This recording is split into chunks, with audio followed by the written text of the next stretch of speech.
Terráqueos, este é o sinal da rádio Pica das Galáxias, desafiando as normas e revelando segredos desconhecidos. Vamos embarcar em uma jornada pelo lado oculto da Lua, onde a realidade é paralela e a busca pelo conhecimento é considerada uma anomalia. Preparem-se para mergulhar em um universo de ideias bizarras. Aumentem o volume e questionem a verdade. E aqui comigo, as outras anomalias da nossa rádio. The Wells, o caçador de histórias. E Rafael Camargo, o nosso Camarguinho. Fala, seus monstros. Boa noite. Oi, tudo bom? Eu não acredito. Boa noite. É sério isso? Nessa noite fria. Rafael, eu achei que mais uma vez tu não tinha conseguido. Manhã O fria. pessoal que não está nos escutando aqui, hoje estamos sendo sabotados. Estamos sendo sabotados pela direção da Pica, né? Que está cortando o sinal do Rafael aqui, mas daremos um jeito de prosseguir. Como é que vocês estão? Tudo tranquilinho? Então, é esse que é o risco de ter na Pica, né? Claro. Tudo tranquilinho. Então, seus monstros, para quem está nos escutando, né, e não está assistindo, É isso aí? É isso aí. Esse episódio que se chama Galileu Galilei, o enigma do mensageiro das estrelas e sombras ocultas. E para começar esse episódio, eu vou trazer uma citação, tá? Acho que vocês vão identificar rapidinho o que ela é, mas acho que isso ajuda a trazer um pouco de luz para nossa conversa. Então vamos lá. Porque não há nada oculto, senão para ser revelado, e nada escondido, senão para ser trazido à luz. Marcos 4:22. E antes que alguém diga, não tem nenhuma conotação, tá? Política. Muito legal, hein? Aqui tá... Profundo. Óbvio, né? Eu não preciso nem dizer, né? Marcos 4:22. Então, para quem entendeu o recado, né? Não há nada oculto, senão para ser revelado, é o mote do episódio de hoje. Então, alguém quer ter o prazer de começar a falar do seu Galileu? Totalmente neutro. Do nosso Lady Gaga? Prossiga. Bom, pessoal, então... Pode começar, por favor. Posso começar, então? Beleza. Então, vamos lá. Esse aqui é o senhor Galileu Galilei. Um senhor com uma aparência, né, mais contida, mas com uma sábia barba. Galileu Galilei, né? 1564, 1642. Vamos lá. Cientista, matemático, físico, astrônomo. Ele era italiano. Então acho que isso quer dizer muita coisa. Muitos dizem que ele foi um dos pais, né? Fundadores da ciência moderna. Só que o seu Galileu Galilei, ele foi também amplamente conhecido pelas suas melhorias no telescópio. E, né, na consequência disso tudo, as observações astronômicas, que daí incluíam, né, as luzes de Júpiter, as fases de Vênus, né, e, como a gente conversou antes, as manchas solares e as crateras na Lua. Naquela época, o seu Galileu nunca imaginou que um dia iriam construir uma prisão do lado oculto da Lua.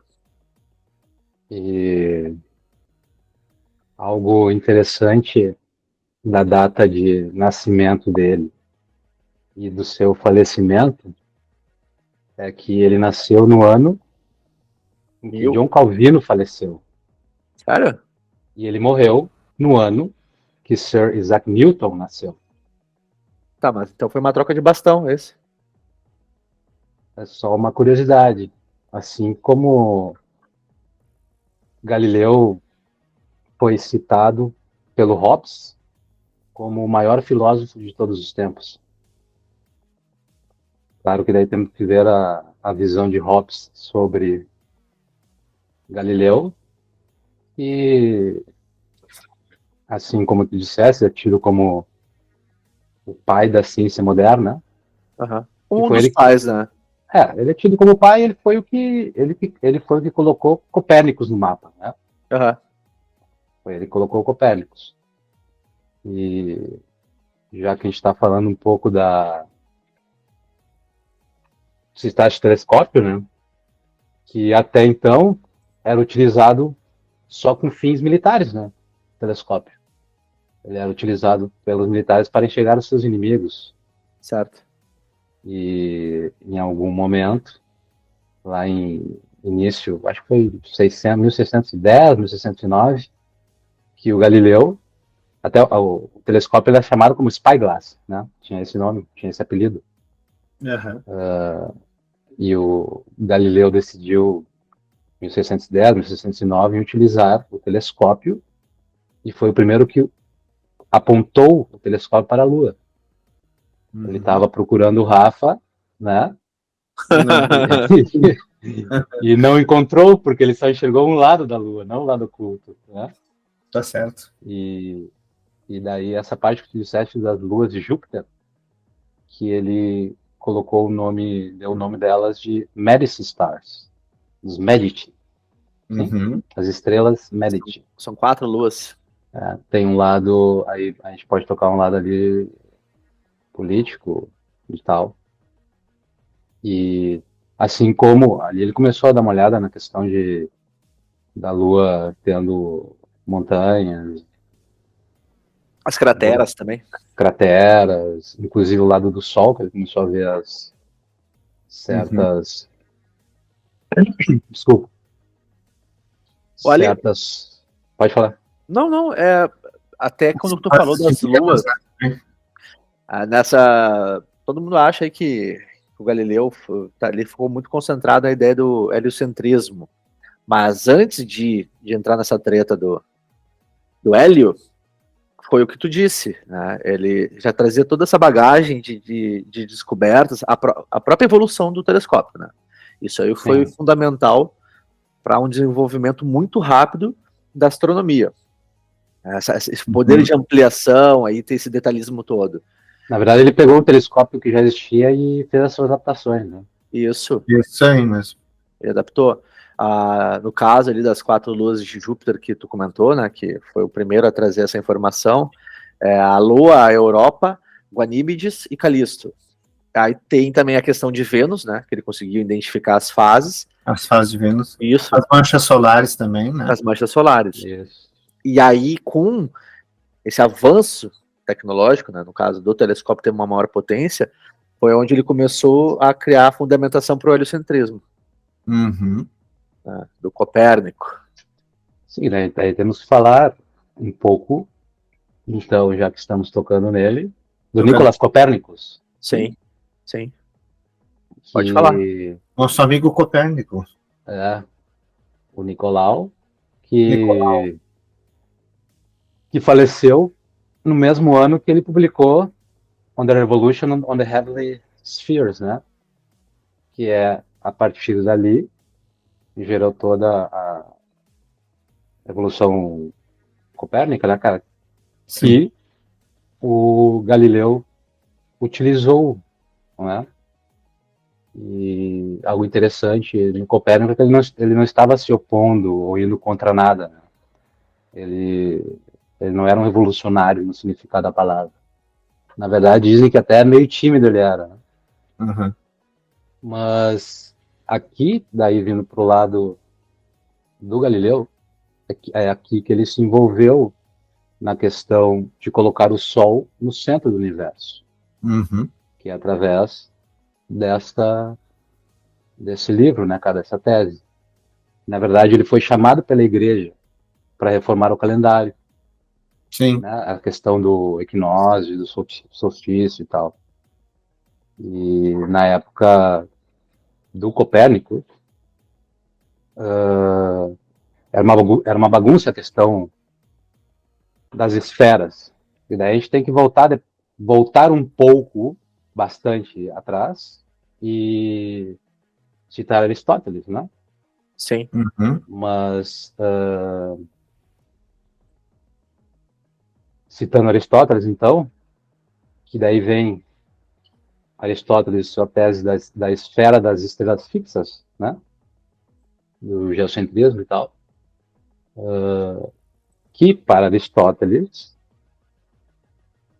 era algo mais ou menos assim, que visto que os cosmos estava colocado desta forma, que era a Terra no centro e um par de esferas ao redor, sim, Uhum. Aristóteles acreditava que os objetos tinham uma natureza na qual parte ou quase na sua totalidade era composta pela terra, por terra, assim, todos os objetos. Daí que vem a ideia de quando os objetos eram jogados ao ar, eles caíam para o chão, porque eles estavam à procura do centro da Terra. Tá, mas aí, nisso aí que tu tá falando, foi o que ele trouxe, né? O conceito de queda livre. Que Do era. Aristóteles. Tá, Sim. mas. Esse conceito que está relacionado com a esfera das estrelas fixas. Mas é que o Aristóteles, a teoria dele era de que os objetos mais pesados caíam mais rápido. E aí, no caso do Galileu, ele trouxe aí uma contraposição Não. que era: como não? Os objetos caem com a mesma aceleração, tanto os pesados e os leves. É que a base simples e direta e na premissa da questão da esfera das estrelas fixas não era uma relação em questão de peso, e sim de como os objetos eram formados. A massa. Sim, a massa deles, como era feita em quase sua totalidade por terra, sim, terra como dos elementos, terra, ar, fogo, sim, eles caíam e depois ele avança na questão dos pesos ou tal, mas todos caíam porque eles procuravam o centro da Terra, porque eles eram, em sua totalidade, ou em quase toda a sua totalidade, feitos pelo elemento terra. Diferente do fogo, por exemplo, que era exatamente o oposto. Ele dizia, por que as chamas do fogo vão para cima? Porque ele procura o extremo do cosmos. E daí vem a tese das esferas fixas, das estrelas fixas, da esfera das estrelas fixas, com a Terra no meio, no centro, e as esferas, sim, uma que passa, a seguinte esfera, que era separada com os 4 elementos, e numa esfera posterior era feita de éter. O éter. Ao longo do tempo, e daí voltando para Copérnico, na época de Copérnico, todas essas esferas já eram por volta de 80. Então era um caos. Daí logo, simplificando, a pedido da igreja e tal, para modificar a reforma do calendário, o Copérnicus chegou na ideia, assim, disse, por que não colocamos o Sol no centro? Daí é matemática pura, para a questão do calendário, porque não é mais simples colocar o Sol no centro do universo, Assim não a Terra, né? Assim as matemáticas, a geometria, ficaria tudo significativamente mais simples. Logo, daí parte a ideia que se tem até hoje, que a simplicidade da matemática se torna um sinal de verdade. Entendi. Mas daí Entendeu? tudo o que tu apresentou foi alcançado por uma das maiores contribuições dele, né? Que foi o método científico. Que O era, Galileu. sim, que era a ideia de promover o uso de um método científico, que aí enfatiza a observação, né? A experimentação, a formulação de hipóteses testáveis. Que daí ele tanto insistia que as teorias, né, precisavam passar através de experimentos empíricos.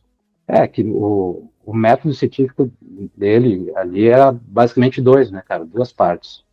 A matemática do cosmos, né? E o segundo, que nem tu falou, a experimentação.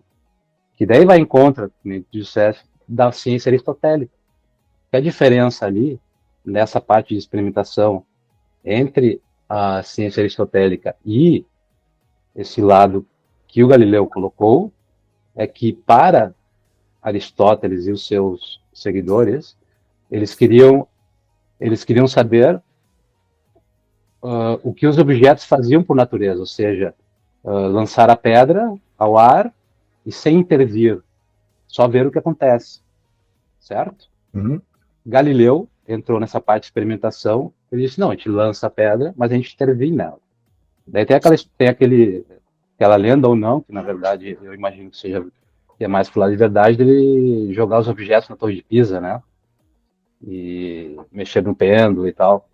Que daí a questão do método científico é que o resultado tem que fechar com o que é observado. Né? Tem que fechar com a natureza. E essa é a grande diferença na questão de experimentação entre Aristóteles e Galileu. Tem, como consequência de tudo isso que tu falou, não é agora que a gente vai tocar na... A gente já se puxou, já passamos. Não! Essa parte dessa treta agora com a igreja, a gente vai depois analisar com mais calma. Mas a gente já aproveita agora para dar essa pincelada, né? Que toda essa visão, né, do nosso amigo Lady Gaga, ele já tinha, né, entrado ali num conflito com a Igreja Católica, no caso, né? Que era o apoio dele ao heliocentrismo. Há controvérsias, né? Mas vamos falar isso mais na frente. Por isso que eu disse, né? Foi mais na frente a gente vai entrar específico nesse tópico. Mas vamos lá. A história contada, né, nos livros. E aí é lá em 1633 que a Inquisição julgou ele. Não, e antes de tocar nisso, daí só um pitaco no Copérnico. Algo que é interessante nele, que a partir dele que Galileu começa a se incomodar, né? Só uma vez que o Copérnico era polonês, né? Ou não, sabemos. Era isso, né? Ele era ali da região, era polonês. Na época ali foi logo depois da guerra Prússia-Polaca, né? Mas é território polonês ali. Sim. Agora tá lembrando. E aí, continue, por favor. E ele como bom polonês. Bom polonês. Bom polaco. Bom polaco. Um dos seus estudos foi direito canônico na Universidade de Bolonha, né, cara? E aí algo interessante é que ela é a universidade mais antiga do mundo, né? Olha. E fazendo uma comparação daí com a universidade mais antiga das Américas, que é a Universidade de Bolonha, é de 1200, por aí, né, cara? Do século XIII, se eu não me engano, século XII. A mais antiga das Américas, que é a Universidade Nacional de San Marcos, que é no Peru, é de 1500, né, cara? 1550, por aí. Bolonha é a mais antiga. E a das Américas é de 1500, né, cara? Metade do século XVI. No Brasil, por exemplo, universidades mesmo só aparecem no século XX. Claro, tem assim aquela questão do colégio dos jesuítas, né, cara? Mas ali era só uma faculdade, né? Universidade com várias ciências. Uma no Brasil é do século XX. Teve lá a Universidade de Olinda, e inclusive a Universidade de Direito lá do Largo do São Francisco, que é da USP, né, cara? Porque ali foram criadas na época do Dom João VI, século XIX, início do século XIX, mas eram também somente faculdades, né? Ali em 1633 foi quando teve esse julgamento, né, pela Inquisição, que ele foi condenado por heresia, né? No caso, que ele teve que se retratar, né, por causa das teorias e das ideias, e aparentemente passou o resto da vida como em prisão domiciliar. Mas ele foi condenado, né, por prisão domiciliar, assim. Eu tô aqui no meu Netscape. Também estou pesquisando o assunto e estou vendo isso aqui, que a igreja condenou ele à prisão domiciliar, né? Tem em casa numa vila italiana, assim, também. Olha que legal, que chique. Tem duas obras, né, do Galileu que são bem importantes, que a gente tem que destacar. Bom, eu não tenho o melhor italiano do mundo, né? Mas vamos lá. A primeira se chama Siderius Nuncius, significa mensageiro das estrelas, então. Olha. Que a gente também usou para esse episódio, que foi a primeira obra dele, né, mais famosa. Ela foi publicada em 1610, e ali o Galileu ele descreve as descobertas astronômicas, né, feitas com o telescópio. E aí depois vem a outra, que é o Diálogo sopra i due massimi sistemi del mondo, que significa diálogo sobre os dois principais sistemas do mundo. Daí esse já foi um pouco depois, é 1632. Aí que começa a confusão, porque ele compara o sistema heliocêntrico do Copérnico com o sistema geocêntrico do Ptolomeu. Daí, tocando em Ptolomeu e entre essas duas, tem aquela famosíssima dele, que é eu não sei como é que é a tradução em português, mas é o The Sayer, que é de 1623, que daí ele toca nessa questão do lado matemático, que utiliza todo o lado que ele se baseia na questão do cosmos, né, cara? Aham. E daí ele puxa o lado de Pitágoras barra Platão, e daí citando assim, né, tradução livre e tal, abre aspas, a filosofia, que é a filosofia natural, né, a ciência, que na época a ciência, esse termo não existia, ele foi criado lá no século XIX, século XVIII, né, cara, 1800, daí, acho que foi século XVIII.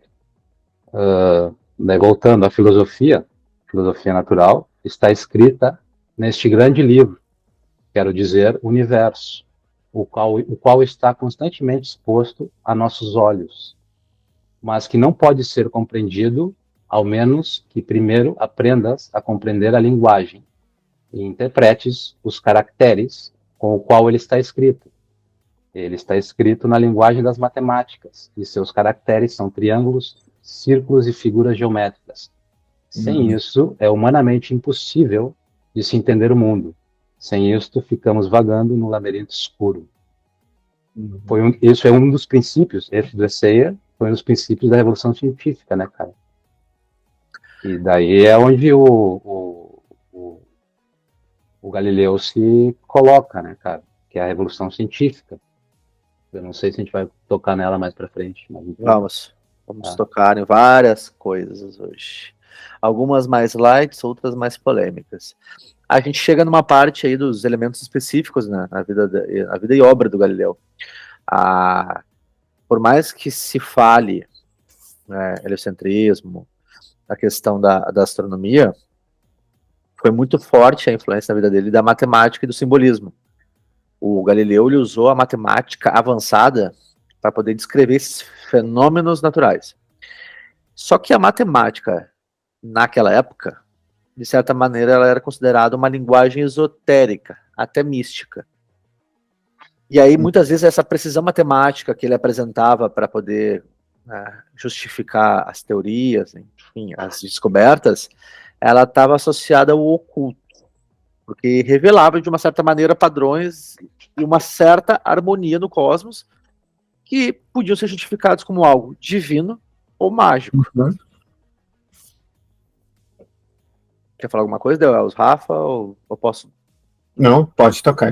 Eu estou aprendendo bastante coisa com vocês. O pessoal acha, né, que foi como a gente falou aquela vez do Leozinho, né? Ah, mas o Galileu, então, ele era um gênio também. Não, o Galileu, mais uma vez, né? Quem tem cérebro se comunica. E ele também trocou muita correspondência com outros intelectuais da época, que estavam envolvidos em práticas ocultas, enfim, né, uma série de coisas. E nessa troca tinha muito debate filosófico e científico. Então, o misticismo estava ali permeando todo esse espectro de descobertas e contestações, né, também. Teve muito isso na época. Uma coisa que a gente vê no trabalho e na vida do Galileu, a influência do hermetismo. Dizem, né, que por mais que o Galileu não fosse um hermetista, que seria a tradição filosófica, religiosa, né, que ela se baseava nos escritos do místico, né, Hermes Trismegisto, que estava muito em voga na época, o hermetismo, sim, influenciou muitos intelectuais, né, da Renascença, e que com tudo isso teve um impacto intelectual, que afetou o ambiente onde o Galileu estava, né, atuando, trabalhando. Por mais que a história diga que ele não era, né, seguidor, vamos usar essa palavra, né. Aquilo que a gente tinha conversado outro dia, né, The Wells, tem histórias que contam que o Galileu tinha uma relação com o ocultismo, né, vamos usar essa palavra, ela simboliza várias coisas. Outros dizem que não. Não existe assim uma documentação concreta sobre essa fase ou relatos históricos mais, né, tradicionais, mas o Galileu, sendo lembrado principalmente pela contribuição à ciência e ao método científico, isso sim foi o que ficou mais marcado. Só que nessa época tinha uma linha muito tênue entre o que a ciência apresentava, a filosofia natural e o ocultismo. Então a gente entra num aspecto de alguns pontos que são bem relevantes, né, nessa relação do Galileu com os mistérios do universo, né. Mais uma vez a gente volta para o Renascimento, né. A mesma lógica que a gente usou para a análise do Leonardo, né, para quem não está ligado e que não assistiu, a gente fez um episódio, que por sinal foi o anterior, do Leonardo da Vinci. E aí essa curiosidade, essa redescoberta de um conhecimento antigo, e nisso aí a gente traz textos de alquimia, astrologia e outras práticas, uma grande parte dos intelectuais da época, e isso que incluía cientistas e matemáticos, tá? Exploravam, sim, o ocultismo como uma forma, uma lógica para entender o lado mais profundo do universo. E nisso a astrologia, ela já era amplamente praticada e muito respeitada durante a vida do Galileu. Tanto que tinha o cientista Johannes, tá? Johannes Kepler, que trabalharam como, de certa maneira, como astrólogos para poder sustentar essas pesquisas científicas. Só que o Galileu também praticou astrologia num grau que, embora muitas contribuições mais notáveis, né, vamos dizer assim essa palavra, também estavam ligadas no campo da astronomia. Então, existe uma névoa, né, sombras ocultas aí que não sei, me parece que existe uma camada que acoberta muita coisa de um lado do Galileu, que a gente não consegue ter como base para poder justificar uma boa base das descobertas ou as lógicas que ele usou para poder contextualizar todas as informações que ele trouxe, né? Uhum. Na verdade, pode ser falado e não ficar em diz que me diz, ou que nem tu dissesse, coisas não comprovadas, porque Tudo são teorias, né? Tudo são especulações. especulações, Registro mesmo, não existe. registro dessa questão não existe. O que existe bastante são registros dele relacionados à sua fé na igreja. Uhum. E daí a gente, para situar essa questão da Revolução Científica, né, a gente estaria nessa época, né, a gente está falando da época da Contra-Reforma, que foi uma reação tardia da Igreja Católica em relação às reformas protestantes. Né? As Contra-Reformas foi uma reação tardia, porque, digamos assim, a Igreja não está preparada para Gutenberg e a sua velocidade de impressão de documentos e livros em alemão, né? Certo. E em outros idiomas e tal. Então ela a Contra-Reforma foi tardia, se eu não me engano, foram 60 anos até conseguir iniciar uma reação, né, cara? E ao contrário das especulações que tem o lado dele de místico, ele citou o Kepler, mas dá para citar o Baruch Spinoza, né, cara? Uhum. Também, e sei lá, Francis Bacon, né, cara, para quem quer ir mais para um lado dessas questões, e, inclusive o próprio Newton, que é mais ao final, né, cara, e tal. Mas falando dessa parte dele, da época da Contra-Reforma, que ao contrário de como ele é visto, o Galileu, que ele lutou contra a opressão da igreja, e que era uma disputa entre ciência e a igreja, ele nunca teve um problema de ir contra a autoridade, né, cara? Mas ele ia contra a autoridade, essa autoridade sempre foi os cientistas aristotélicos, que na época, na sua boa parte, faziam parte do clero, sim, por algo lógico. E sempre que ele tratou da igreja, ele sempre foi cuidadoso e sério sobre a sua fé, né, cara? E daí naquela época a gente pode falar Aristóteles e igreja juntos, né, gera a escolástica. Daí então algumas vezes quando se ia contra as ideias de Aristóteles, nossas ideias científicas, parecia que estava indo contra a igreja. Né? E essa é uma das razões que se tem, e que logo lá ele chegou a ter os problemas com a igreja. Né, cara? Então tem muito lado de especulação, de ele ser esses lados de Hermes, né? Sim, eu concordo contigo. Teus O que tem algo, e que sim é um fato, que daí se a gente vai puxar do Hermes, né, do hermetismo, daí a gente tem que citar lá para trás, uns anos atrás dele, que é o Giordano Bruno, né, cara? Que ele sim foi queimado e tal, né, cara? Pelas suas práticas de hermeticismo, não sei como é que se diz em português, mas Seria. né, de ser um seguidor de Hermes, né? E que daí a gente, puxando para esse lado, a gente tem que, não sei se vale a pena falar agora, mas a gente não pode falar desse lado do problema dele, do Bruno, foi bem diferente do problema que o Galileu teve com a igreja, que daí a gente tem que citar lá a Inquisição e todas as suas ramificações, né, cara? Não, se tu quiser falar agora alguma coisa, mete bronca. A gente vai depois se aprofundar mais na frente sobre Inquisição, né? Porque daí é o seu problema com... Daí a gente vai falar mais do problema dele com a igreja ao fundo e do seu processo, daí lá vale a pena a gente comentar um pouco sobre o que foi a Inquisição, né, cara? Pode ser. Não, na verdade, até a gente vai trazer um contraponto, né? Com algumas coisas que, como tu disse, que sempre foram difundidas, teorias ou os registros históricos, mas que tem algumas coisas que não batem e que não justificam que ele foi um inimigo, né? Como tu disse, da Igreja Católica. Tem muita coisa que foi distorcida. Sim, as suas teses e pela qual ele caiu é porque ele batia em Aristóteles,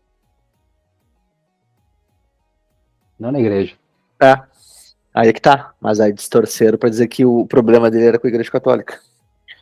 Enfim, inclusive porque ele foi dedurado por um membro do clero, né, cara? Mas enfim, vamos tocar. Vamos tocar. Não sabia disso, ele foi dedurado, né? Sim. Dedurado é uma forma de dizer, mas ele foi, não é dedurado que se diz, ele foi denunciado. Ele foi traído. Não, ele foi denunciado. Na real, ele foi denunciado, entre aspas, assim, foi um membro do clero, né, cara? Sim, e daí tem essa questão de a maior parte do pessoal que lidava com a ciência, uma parte era do clero. Então, daí tinha essa questão de ficar meio misturado Aristóteles e a igreja na questão da escolástica, né, cara? Ele parecia que estava batendo na igreja, mas na verdade estava desconstruindo Aristóteles. Não Aristóteles em si, mas o seu lado da ideia da Terra sendo o centro do universo. Né? O centro do universo. Bom, as leis do movimento, vamos falar aí? A lei da inércia. As leis do movimento a gente já está falando, né? Ela está vindo, ela acompanha o fluxo do episódio, né? Ela começou, foi pontuada, agora está vindo de novo. Uma coisa do Galileu ali que também ele estava muito interessado, que isso afetava todo o estudo dele, né? Dos corpos e da observação, era a transformação dos materiais. E, especialmente nesse contexto de experimentos com a física. Tanto que ele estudou densidade, flutuabilidade e as propriedades, como tu falou. Apresentar provas concretas e com melhor lógica científica. Só que tudo também isso era, né, de alguma maneira relacionado com a alquimia. Enfim, Sim, porque tu imagina, assim, tu pega algo que se tinha como ideia científica, vamos dizer assim. E daí, para mexer nisso, ele tinha que ter muito embasamento e teve que ter muito embasamento, né, cara? E daí teve que experimentar muito. E essa questão de experimentar com os elementos vem com a ideia das lá de Aristóteles, das esferas, sendo que aquela esfera que é a Terra no centro e depois tem a primeira esfera, essa divisão que tinha desse espaço entre a Terra e a outra, a segunda esfera, né? Porque estava a Terra no meio, tinha uma esfera que a circulava e depois tinha outra. Olha para a imagem ali. Ó. Essa esfera que estava entre a Terra e a primeira, que era aquela que circulava, aquilo ali era feito dos 4 elementos. Daí vem a questão de ter que trabalhar com os elementos e mexer em química e nada de física, porque são os 4 elementos, né? Terra, fogo, ar, que daí pode puxar e colocá-lo como essas especulações ele ser seguidor de Hermes, né, cara? Aham. Mas Hermes não é muito interessante ir a fundo. Na minha opinião, tá? A gente está falando aqui sobre uma série de rupturas drásticas na história da ciência, tá? Ciência e tudo que está relacionado a ela. Não tem como fazer a distinção também, né, das suas conexões com a Igreja Católica, alquimia, enfim, né, o universo oculto. Mas se a gente for fazer uma análise fria do legado do Galileu, a maior contribuição dele foi ajudar justamente a separar a ciência moderna dessas práticas esotéricas e místicas, né? Como a gente falou, incluindo a alquimia. Correto. Tá? Foi isso. Ele conseguiu de uma maneira muito concreta, baseado, como nós falamos ali antes, né, em abordagem científica, separar. Olha, ciência moderna, isso aqui é prática esotérica, prática mística, alquimia, tá? Então, a criação do seu método científico, né, cara? Aí é que tá. Ele colocou ordem na casa e ele trouxe a abordagem científica, uma lógica rigorosa, baseada nessa observação e experimentação, que ajudou a estabelecer a metodologia que é a base da ciência moderna. Sabe ele é o pai da física moderna, né? Sabe que essa questão do método científico e da questão da ciência, que nem tinha falado antes, a ciência como a gente conhece, a palavra, né, cara, ela é do século XVIII, né, cara? Ali que começou a existir a palavra ciência. Todos Galileu e Copérnico e tal, eles não se diziam cientistas, né, cara? E daí a ciência, como ela existe como hoje, ela não existiria sem a palavra descobrimento, né? Porque através do método científico dele de experimentação, aquela parte de experimentação, experimenta, olha e vê, daí tu descobre algo. E algo interessante na palavra descobrimento é que até 1492 ela não existia em nenhum idioma europeu, essa palavra descobrimento. E o primeiro idioma, o primeiro país que utilizou essa palavra, foram os navegantes portugueses. Então a gente poderia dizer que não existiria ciência como a gente conhece hoje sem descobrimento da América. Não. Sem os nossos amigos portugueses. Depois depois com Vespúcio, né, cara? Da questão da América, e daí ele traduziu a palavra descobrimento para o italiano.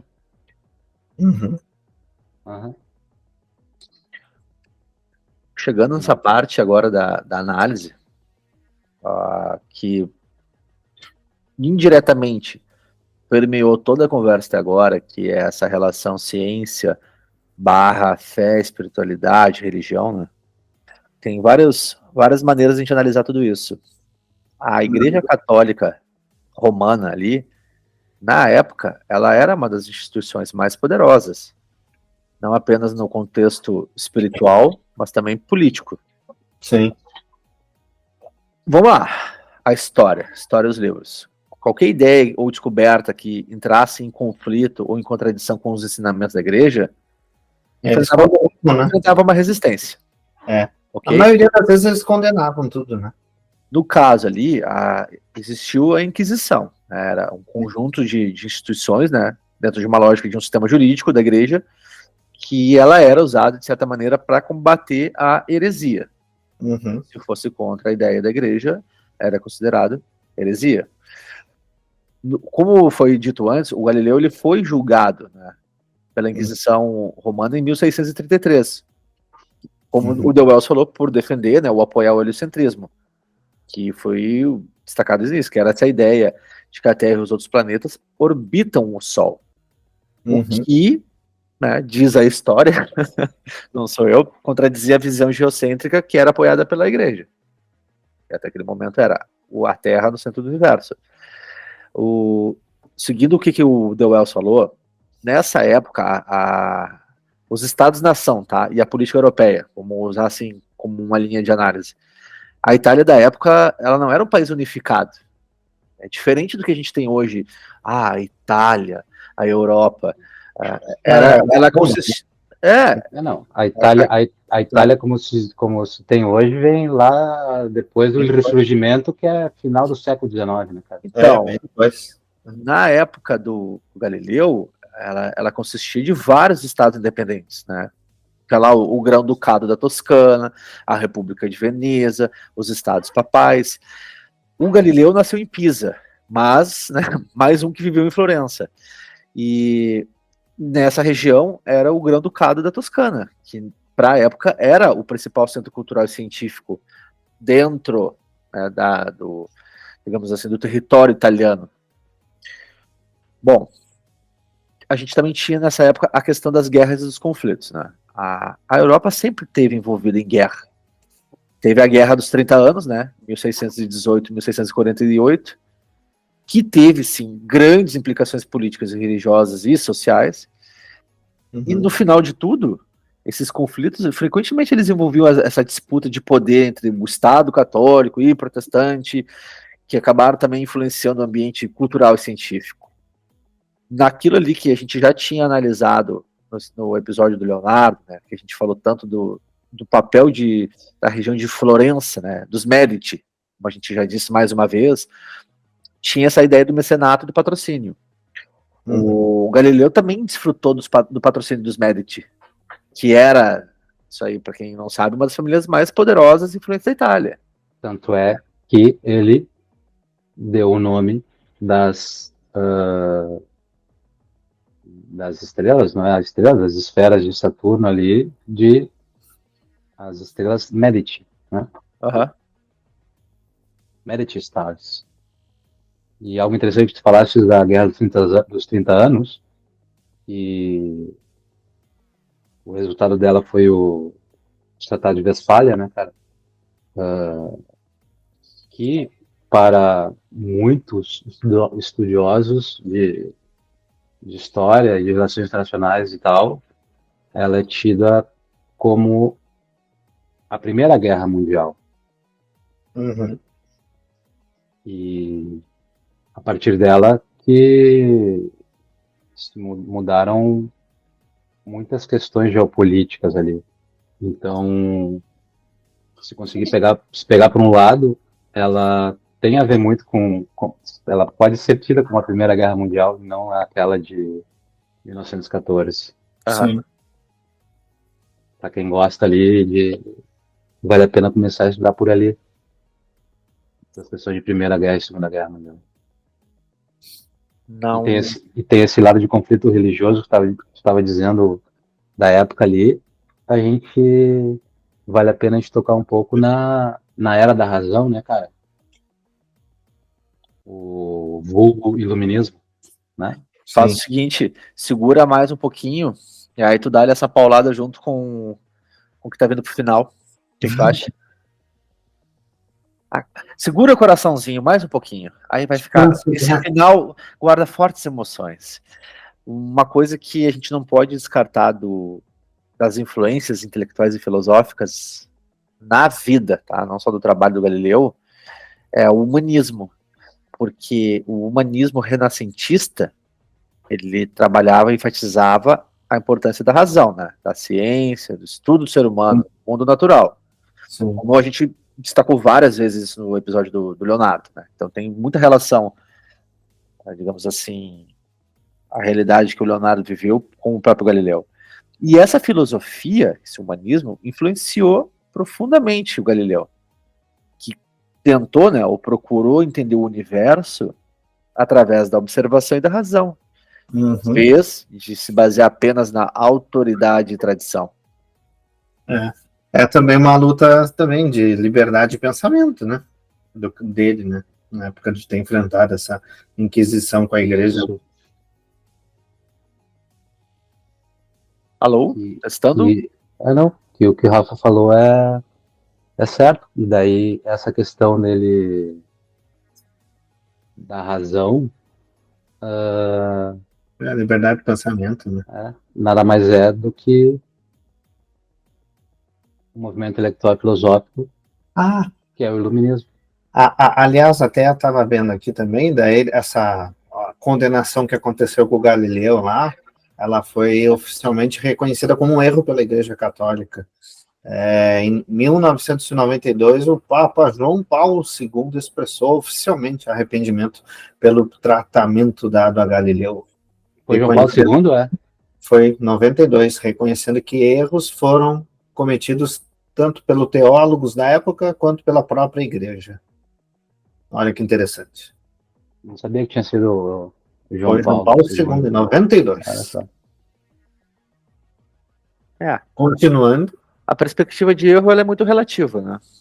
Porque foi o que o próprio Wells falou antes, e a gente está aqui há quase uma hora debatendo. O Galileu, o trabalho dele nunca foi para entrar em conflito com a Igreja Católica, né? Foi aquela questão ali que a gente já falou. Então... Tanto é que ele terminou a sua vida como membro do clero, né, cara? Pois é, então acho que foi o Papa Humberto, né? O que a gente está falando agora dessa retratação do Papa, no caso, eu só consigo ver como um pequeno ajuste, né, uma errata da história. Uma errata pública, na verdade, né? Isso séculos mais tarde, né? Imagina, 92. Né? Então é isso, é uma errata da história. Porque, na minha opinião, dentro do contexto da história da Igreja Católica, do que ela teve como relação com descobertos e grandes pensadores, ela nunca se posicionou como inimiga dele. Sim. Não. Então, isso aí é um belo ajuste dos livros de história, né? O problema é que acho que não estão fazendo isso. E a gente não adianta, a gente entra nisso aí. Tudo que a gente debate na pica, enquanto não cortarem o nosso sinal, tem uma relação muito tênue entre um contexto político e social, que é a base de tudo. É impossível a gente analisar ou ficar aqui debatendo, como a gente sempre diz, tá? Mais uma vez é chovendo molhado. Aqui não existe certo e errado. Aqui são as percepções, são as informações que existem, estão disponíveis, ninguém inventou nada, é só ter um pouco de curiosidade e largar essa vida de preguiça mental, vagabundice, né, de só ficar aí na Terra consumindo audiovisual, isso, né? Vai ler um livro, pesquisar isso cria, né, um lamaçal intelectual. Até porque não temos, nenhum de nós temos vila na Espanha, na Itália, né, cara, para poder ficar recluso. Aí é que tá, então vocês precisam ter um pouco mais de senso crítico com as coisas, esse é o papel aqui da pica. Agora, o que vocês vão concluir, o problema é de vocês, não é nosso. Tá? O nosso papel é o que a gente sempre diz, encher a cabeça de vocês com dúvidas. Agora, o que vocês vão fazer com as dúvidas? Adoro deixar as pessoas com dúvidas. Espero que façam algo de bom, né? Porque para fazer bobagem já tá cheio de gente por aí. Mas aí foi o que eu te falei aquela hora, The Wells. Vamos guardar toda a munição para a parte final. Já que a gente debateu o episódio inteiro onde tentaram colocar o Galileu como pseudo-inimigo da Igreja Católica e tudo que a gente abordou, vamos voltar um pouco à história, né? Mais ou menos aí uns 500 anos, talvez um pouco mais, que é onde surgiu um termo que até hoje ele traz uma certa obscuridade, que é a tal idade das trevas, né? Que é um termo muito pejorativo, por sinal, né? para descrever uma Europa durante a Alta Idade Média, que é aproximadamente ali em 500, 1000 depois de Cristo, que tradicionalmente é visto como uma era de declínio cultural e científico, especialmente em comparação com uma antiguidade clássica e um renascimento, né? Que o renascimento romano, né? Pois parece que só assim a Europa floresceu, a Europa prosperou durante o Renascimento, né? Não foi isso. Já existia muito desenvolvimento antes dessa época. Sim. Então é uma visão muito simplista, né? Que não tem como a gente sustentar. Vamos lá. Que na verdade é assim. Mas eu até te entendo, assim, olhando a Idade das Trevas, né, se tu parar para pensar realmente, né? Embora não se aplique, né, realmente para o tempo do Galileu, eu realmente achei a vida dele e obras, né, as invenções também teve essa influência de um contexto histórico, né, que ainda estava em transição dessas práticas, mentalidades aí medievais, né, na época ainda existia, né, a gente pode dizer isso, não? Ou eu estou errado? Não, existe até hoje, né? Existe até hoje os caras com mentalidade assim. O lado, o que se tem muito, assim, todas as eras, e aqui a gente fala da era medieval, elas são colocadas para estudar a história, né? Então é mais fácil estudar a história se a gente coloca em blocos do que deixar algo aberto, assim, né? Então dá para se dizer que essa questão é pejorativa, que é o lado, quem vivia nessa época ali não se imaginava que estava na Idade das Trevas, né? Sim. Eu imagino que esse termo tenha sido utilizado primeiramente no final da época do Renascimento, né? Eu não sei quando foi. Só que daí vem um ponto. Era aí que eu queria chegar. Não, só que daí vem um ponto. Toda era, ou seja, uma revitalização nessa época, né?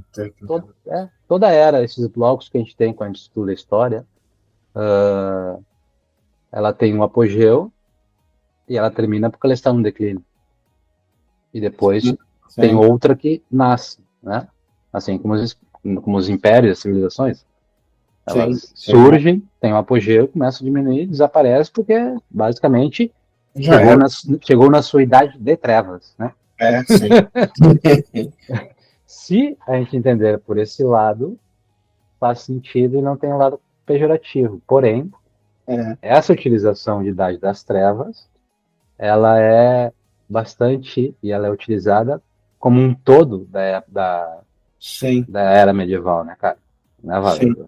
Se utiliza nesse lado.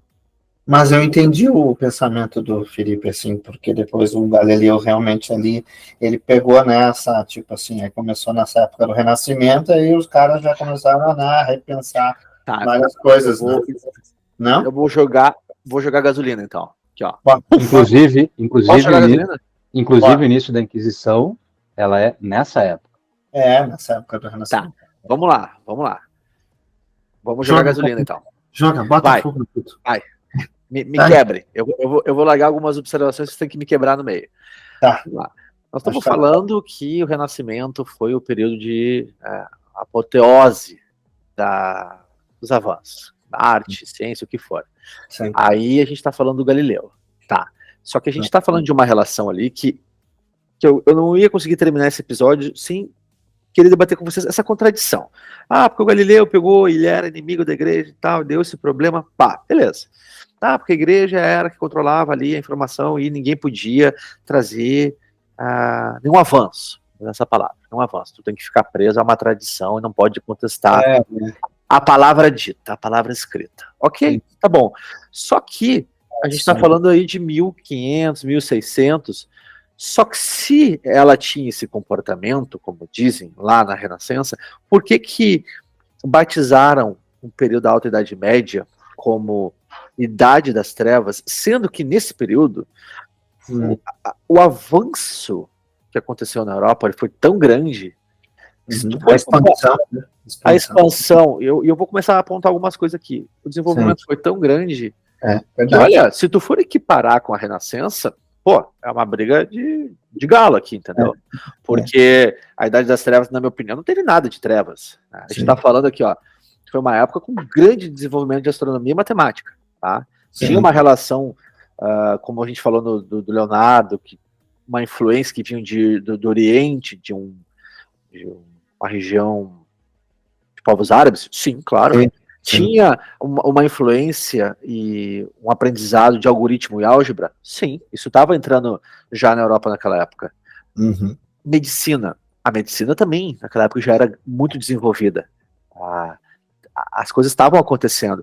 Aquela época ali da Alta Idade Média, a Idade das Trevas, a gente já tinha engenharia em cultura, tinha a rotação de culturas, que era um grande avanço, né? Essa prática de ter a rotação de culturas para poder desenvolver e aumentar a produtividade agrícola. Isso aí era visionário para a época. Os moinhos de água e vento. Nossa, Idade das Trevas. Peraí, calma aí, né? Uma cultura de conhecimento. A troca, né? A troca de culturas, né?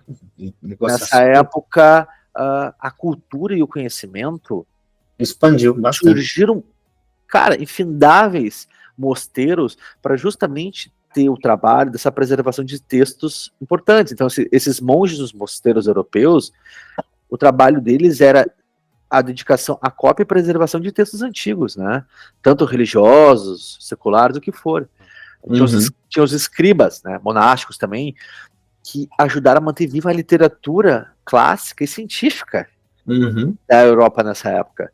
Traduções. A Escola de Tradutores de Toledo, né, lá no século XII e XIII, ela foi crucial para manter a tradução de textos científicos e filosóficos, né?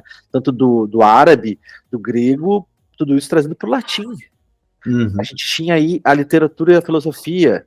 Teve aí também, né, o Santo Agostinho, embora que ele tenha vivido antes do período tradicionalmente assim, chamado de Idade das Trevas, os seus escritos e tanto especialmente a Cidade de Deus influenciaram o pensamento medieval. Aí a gente entra na arquitetura, igrejas e catedrais.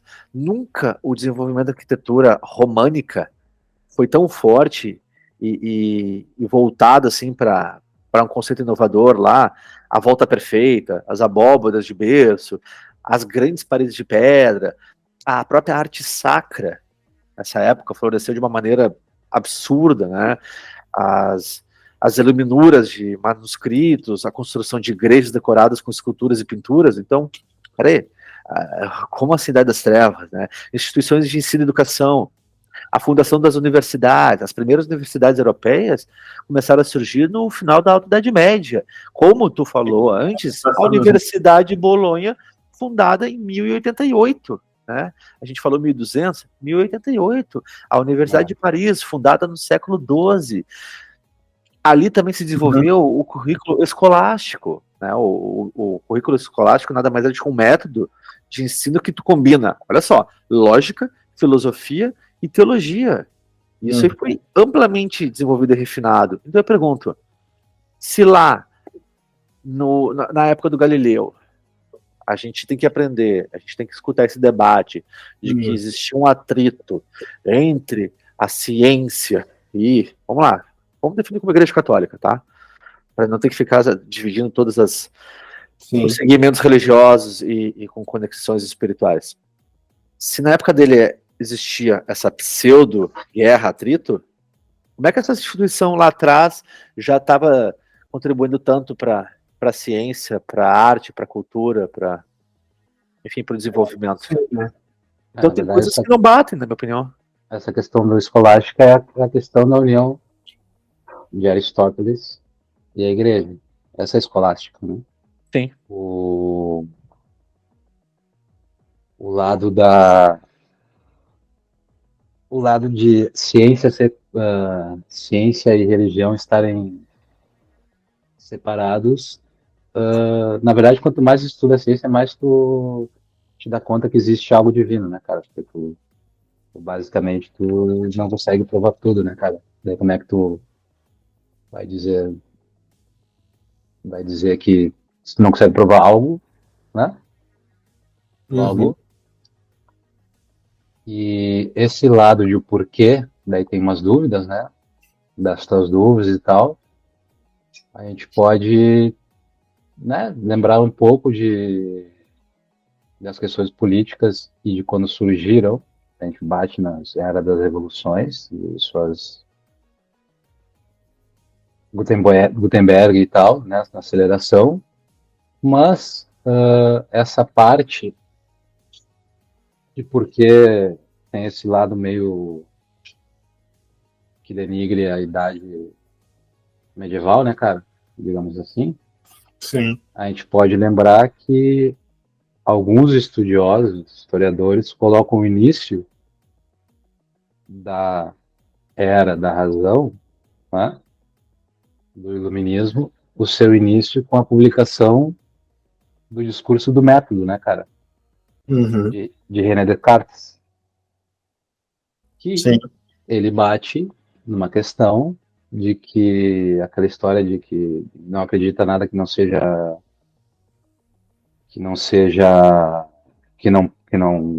possa comprovar e tal. Uhum. Tem aquele famoso dele que bate como é que é? Cogito ergo sum, né, cara? Aquele eu penso, depois eu existo, né? Sim. Que é esse lado que o Varda estava falando da separação de, de ideias e também essa parte do iluminismo, que na verdade Também era outro. ele pega a parte dessa revolução científica, que é resultado, e ele traz esse lado de racional e empírico, né, cara? Conhecimento racional e empírico, dá muito valor nisso, centradas nisso, basicamente. E traz muitas ideias políticas, né, cara?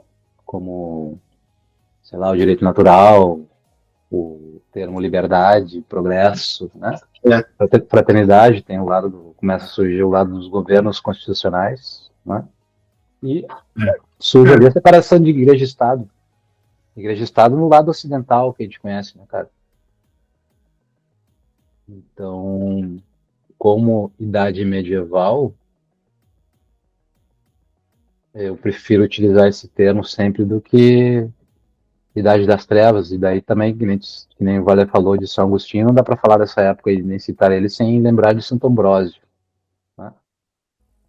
Daí sim, tocamos fundo num grande.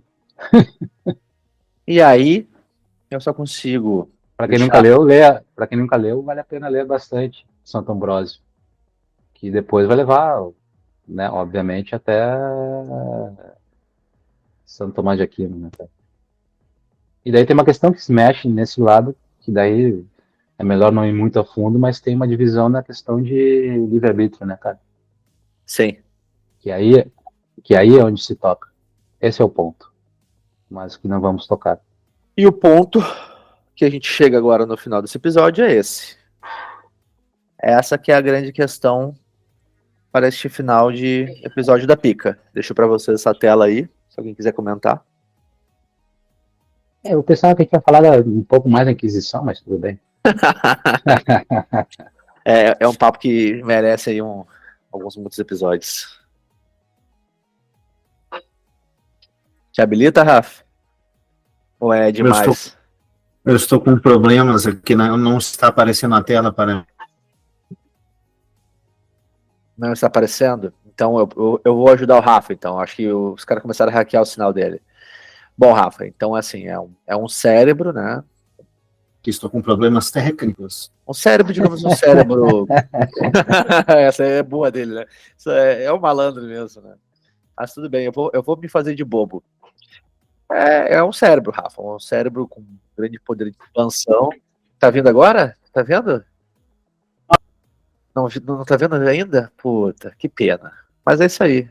Se você quiser comentar, ou a gente termina em silêncio e cada um reflete sobre essa pergunta e deixa para o público que está aí na Terra nos acompanhando, nos confins do universo, refletirem sobre isso, né? Como o pensamento crítico pode nos guiar em tempos de crise. Eu acredito que pode nos guiar para um lado que se chama esgoto. Eu acho que não, esgoto não. Acho que não precisa ser tão radical assim. Mas que tá faltando muito senso crítico hoje em dia aí para que algumas pessoas, né, encontrem o caminho, eu acredito que sim. Pode ajudar. I stand in my ground. Vai te Eu levar acho que eu posso para falar onde não queres ir. Eu posso falar que agora voltou a minha internet aqui, o net do Netscape. Não sei se ainda tenho como falar. Claro! Voltou? Tem certeza que voltou? Eu acho que nós vivemos tempos, principalmente na Terra, que as pessoas estão com crises de resiliência e eficácia para resolver problemas.